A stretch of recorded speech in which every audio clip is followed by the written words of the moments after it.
혹시 지금 사용하고 계신 올리브 오일에서 크레파스 냄새가 나지 않나요? 저도 예전에 이런 올리브 오일을 구매해서 절반쯤 사용했을 때 볶음 요리를 할 때마다 이상한 매캐한 냄새가 나더라고요. 그때는 엑스트라 버진 올리브 오일이라면 다 같은 오일인 줄 알고 후기가 가장 많거나 마트에서 가장 많이 판매하는 제품을 구매해서 사용했거든요. 그래서 처음에는 내가 예민한가 싶었는데 다른 올리브 오일로 바꿨더니 그 냄새가 나지 않아서 정말 놀랐던 기억이 있어요. 이 일을 계기로 올리브 오일에 대해 조금 공부해 보니 그동안 저희 가족이 산패된 기름을 먹고 있을 수도 있겠더라고요. 이럴 수가, 올리브 오일이 이렇게 산패에 예민한 기름이었다니.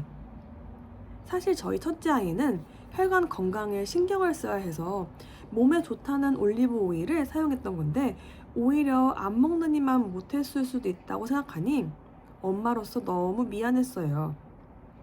그래서 이 일을 계기로 더 꼼꼼하게 좋은 올리브 오일을 고르는 기준을 공부하게 되었고, 제가 공부한 내용을 바탕으로 이제는 어떤 올리브 오일이 좋은 올리브 오일인지 조금은 알게 되었어요. 게다가 가짜 올리브 오일 사건 사고가 많아서 잘 고르셔야 해요. 이번 영상에서는 진짜 좋은 올리브 오일을 고르는 기준을 알려드릴게요. 그리고 제가 실제로 사용하고 있는 올리브 오일 추천템도 영상 끝에 나오니 끝까지 봐주세요. 저는 처음부터 올리브 오일을 잘 알고 사용했던 건 아니에요. 첫째 아이가 혈관 건강에 신경을 써야 하는 특별한 이유가 있다 보니 유아식을 시작할 때부터 기름 하나 더 신경 쓰게 되었어요. 처음에는 주변에서 유아식에는 현미유가 좋다더라 라는 말을 듣고 현미유를 사용했어요. 그런데 시간이 지나면서 혈관 건강에 좋은 오일을 더 찾아보게 되었고, 그러다 올리브 오일이 혈관 건강에 도움이 될 수 있다는 걸 알게 됐어요. 그래서 현미유에서 올리브 오일로 넘어가게 됐는데요. 문제는 그때도 제가 올리브 오일을 고르는 기준을 잘 몰랐다는 거예요. 그래서 그냥 시중에서 쉽게 볼 수 있는 제품 리뷰가 많고 많이 팔리는 제품을 구매해서 사용했어요. 엑스트라 버진이라고 적혀 있으니까 괜찮겠지. 리뷰도 많으니까 좋은 제품이겠지. 이렇게 생각했던 것 같아요. 그런데 제가 처음 구매했던 올리브 오일을 절반 정도 사용했을 때부터 이상한 냄새가 나기 시작했어요. 팬에 기름을 두르고 생선이나 계란 같은 재료를 구우려고 하면 뭔가 매캐하고 쾌쾌한 냄새가 올라오는 거예요. 약간 크레파스 같은 냄새라고 해야 할까요?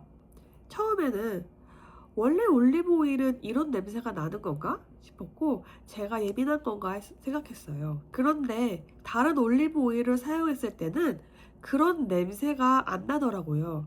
그때 알게 됐어요. 아, 올리브 오일은 생각보다 산화와 산패에 굉장히 예민한 기름이구나.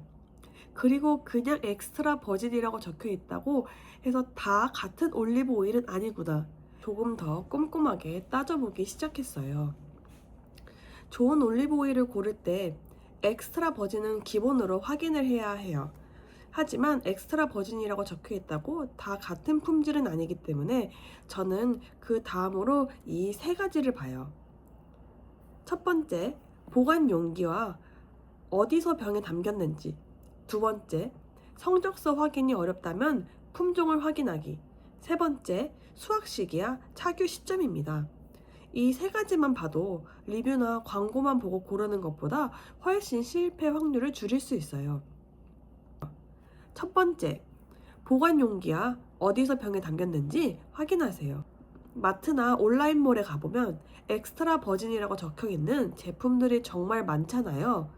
그래서 저는 그 다음으로 보관 용기를 꼭 봅니다. 올리브 오일은 햇빛, 열, 산소에 약해서 쉽게 산화될 수 있어요. 그래서 투명한 플라스틱 용기보다는 어두운 유리병이나 틴 케이스에 담긴 제품을 고르는 게 좋아요. 제가 처음 사용했던 제품도 투명한 플라스틱 용기에 들어 있었는데요. 이런 용기는 빛과 열에 노출되기 쉽고 보관 환경에 따라 산패가 더 빨리 진행될 수 있어요. 투명한 플라스틱 병은 가능하면 피하고 개봉 후에는 서늘하고 어두운 곳에 보관하는 거예요. 그리고 용기만큼 중요한 게 어디서 병에 담겼는지예요. 올리브 오일은 수확하고 착유한 뒤 최종적으로 병이나 틴 케이스에 담기는데요. 이 과정을 병입이라고 해요. 가능하면 저는 현지에서 병입되어 완제품으로 들어온 제품을 우선적으로 봅니다. 실제로 시중 올리브 오일 중에는 원료를 해외에서 들여와 국내에서 병입하거나 생산되는 제품들도 참 많아요. 물론 국내 병입 제품이 무조건 나쁘다는 뜻은 아니에요. 다만 소비자 입장에서는 원료가 어디서 왔는지, 어디서 착유됐는지, 어디서 병입됐는지, 그리고 그 과정에서 산화 관리가 어떻게 되었는지까지 정확히 확인하기 어려운 경우가 많더라고요. 올리브 오일은 산소와 빛, 열에 굉장히 예민한 기름이기 때문에 원유를 이동하고 다시 병입하는 과정에서 산화 관리가 얼마나 잘 되었는지가 중요해요. 그래서 저는 가능하면 수확지, 착유지, 병입지가 명확하게 표시된 제품을 우선적으로 봅니다. 두 번째는 성적서 확인이 어렵다면 품종을 보세요. 혈관 건강을 생각해서 올리브 오일을 고른다면 저는 올레산과 폴리페놀을 확인하는 게 중요하다고 생각해요. 올리브 오일이 혈관 건강에 좋다고 하는 이유는 크게 두 가지예요. 하나는 올레산입니다.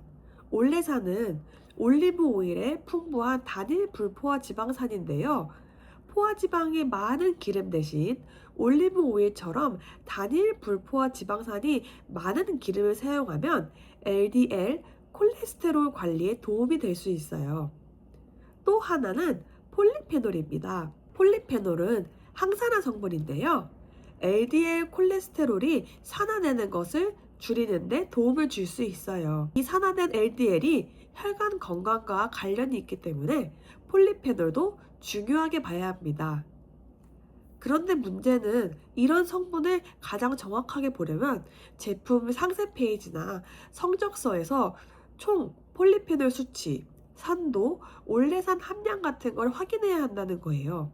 그런데 솔직히 일반 소비자가 올리브 오일을 살 때마다 성적서를 찾아보고 그 수치를 하나하나 비교하기는 쉽지 않잖아요. 그래서 저는 성적서 확인이 어렵다면 품종을 보는 것도 좋은 방법이라고 생각해요. 제가 개인적으로 눈여겨보는 품종은 피쿠알이에요. 피쿠알은 스페인 대표 품종 하나인데 일반적으로 올레산 함량이 높은 편이고 폴리페놀도 높게 나오는 품종으로 알려져 있어요. 그래서 혈관 건강을 생각해서 올리브 오일을 고르는 분들이라면 피쿠알 같은 품종을 참고해 보는 것도 좋아요. 물론 여기서 중요한 건 품종이 전부는 아니라는 점이에요. 같은 피쿠알이라도 수확 시기, 보관 상태, 착유 방식에 따라 품질은 달라질 수 있어요. 그리고 단일 품종이라고 무조건 좋은 것도 아니에요. 다품종 올리브 오일도 성적서가 좋고 신선하게 관리된 제품이라면 충분히 좋은 제품일 수 있습니다.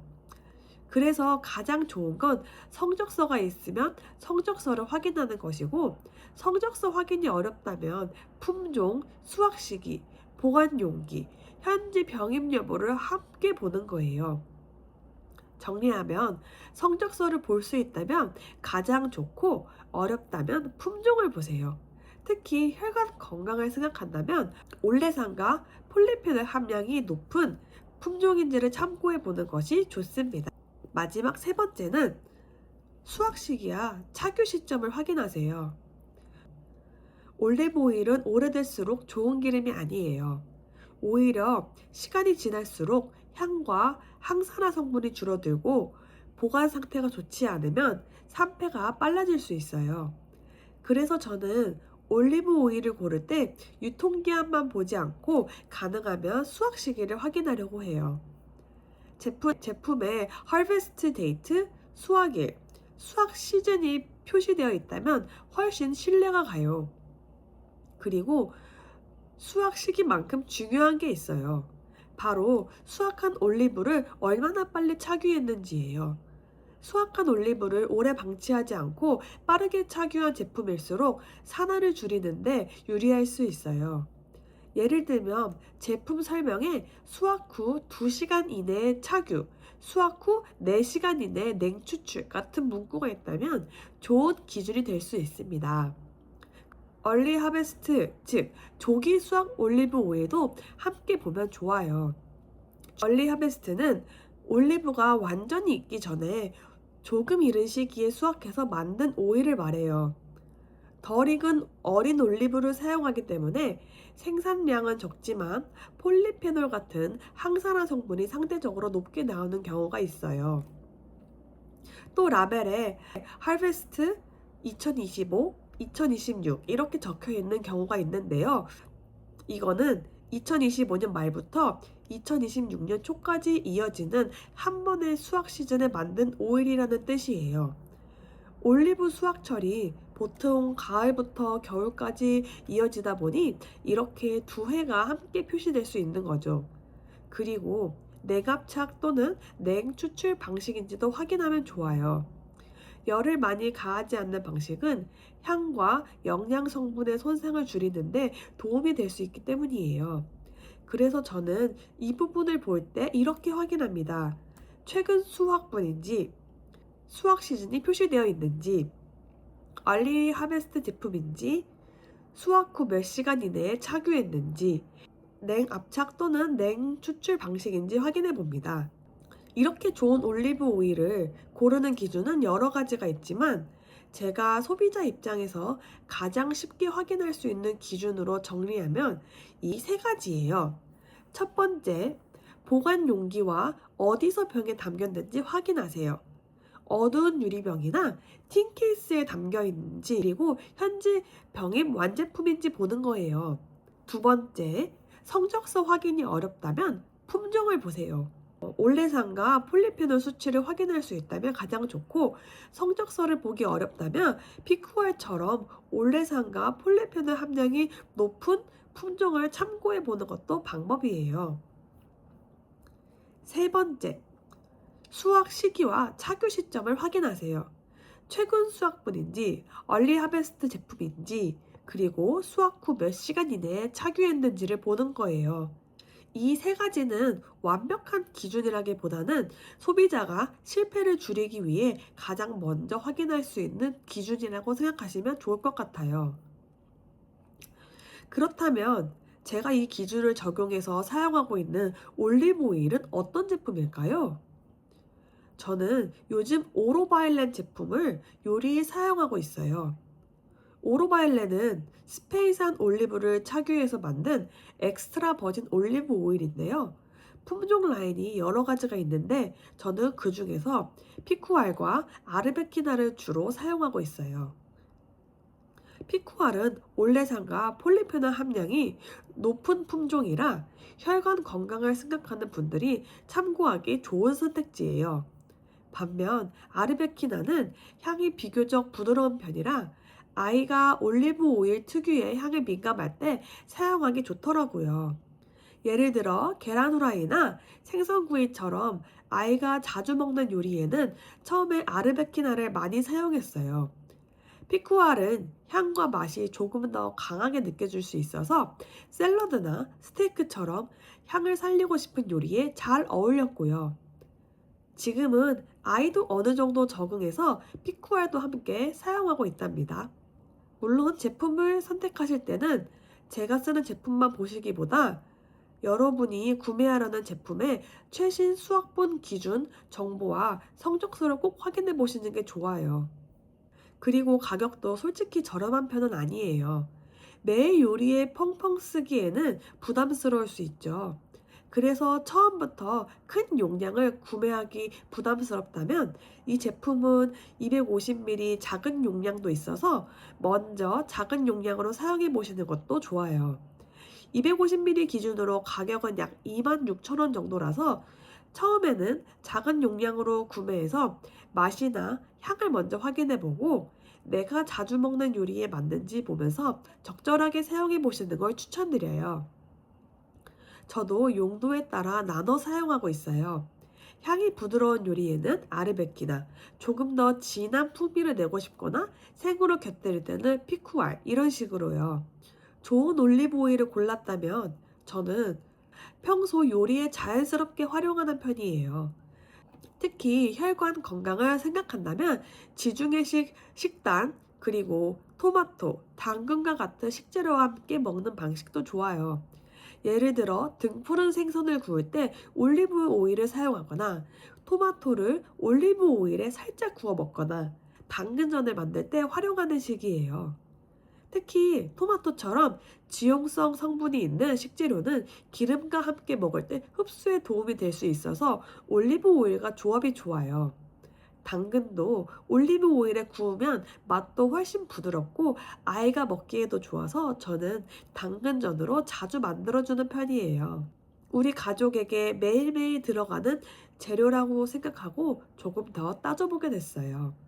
우리가 매일 먹는 한 끼, 그 한 끼를 준비할 때 올리브 오일 하나만 잘 골라도 충분히 더 건강한 식습관을 만드는데 도움이 될 수 있다고 생각해요. 아무리 좋은 식재료와 함께 먹어도 산패된 오일이나 품질을 확인하기 어려운 오일이라면 너무 아쉽잖아요. 오늘은 제가 올리브 오일을 고를 때 보는 기준 세 가지를 말씀드렸는데요. 여러분은 어떤 올리브 오일을 사용하고 계신가요? 댓글로 같이 공유해 주시면 저도 참고해 볼게요.